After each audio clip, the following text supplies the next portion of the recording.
Hey, Improvement Pill here. I want to welcome you to the second lesson of the Tamed course. If you haven't watched lesson number 1, I suggest that you pause this video right now and click on the link in the description below, because if you want to get the most out of this course, you're going to have to watch all of the videos. In today's lesson, we're going to talk about how habits work, or more specifically, how they are structured. Because remember, our strategy for the next couple of months is to focus all of our energy on creating good new habits. And in order for us to do so, we're going to have to understand how they work. Psychologists know that there's a certain structure that all habits follow. There's dozens of models out there depicting this, but for the purposes of this video, to make things easier for all of us to understand, I'm going to use my favorite model, the habit loop model, which was introduced by Charles Duhigg in his book, The Power of Habit. The habit loop model contains 3 steps. The first step is the cue. The cue can come in many shapes and forms. It can be something in your environment like an object, a sound, or a smell. It can also be a certain time of day,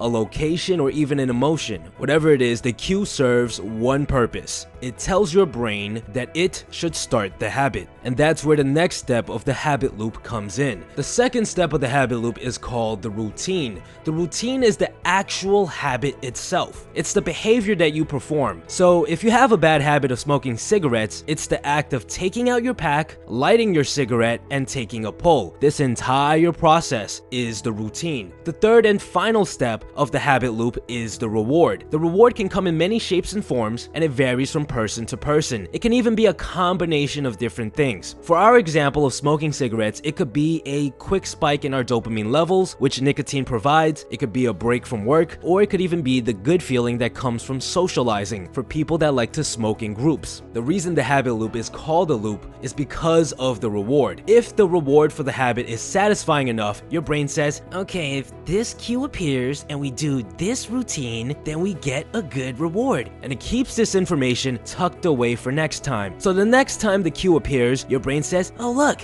it's that cue again. If we do the same routine as last time, we'll get a good reward, just like last time. And each and every time you reach the reward, this specific loop becomes stronger and stronger to the point where you no longer even have to think about the action. You just do it. When you reach this point where you no longer even have to think about doing the routine, that's when a habit is officially formed. And that's the habit loop. Now you're probably wondering, well, this is good information and all, but how exactly can I use this to overcome my own addiction? Well, this is important because it allows you to discover the cue, routine, reward of your current addiction. It's important to find out the cues for your addiction because these are the cues that seem to appear in your life all of the time. You can take these cues and attach them to more positive routines like exercise or meditation. And if we can train our brain to associate these cues with those routines, we will have successfully replaced a bad habit with a good one. We'll dive deeper into this concept throughout the course. Now, it's important to become aware of what your rewards are, because by doing so, you'll discover the driving force behind your addiction. Let's say, for example, you realize that the reward for your pornography habit is that it helps you relieve stress. Maybe you have a tough day at work, or maybe you had a bad interaction with a girl you like. Some of us turn to porn to relieve this sort of stress. If that's the case, then we need to address this problem. You're not going to suddenly stop having stress in your life, so we need to pick a habit that can relieve stress. A good example of this is the habit of lifting heavy weights. Remember, habits cannot truly be erased. The cue and reward can't really be changed, but we can alter the routine,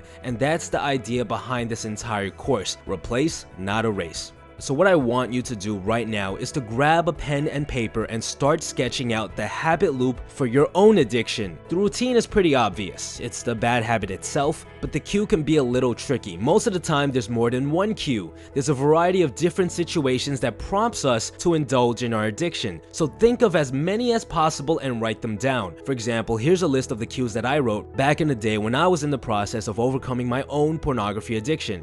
If I was drunk, if I felt rejected, if I had my phone or laptop on my bed before going to sleep.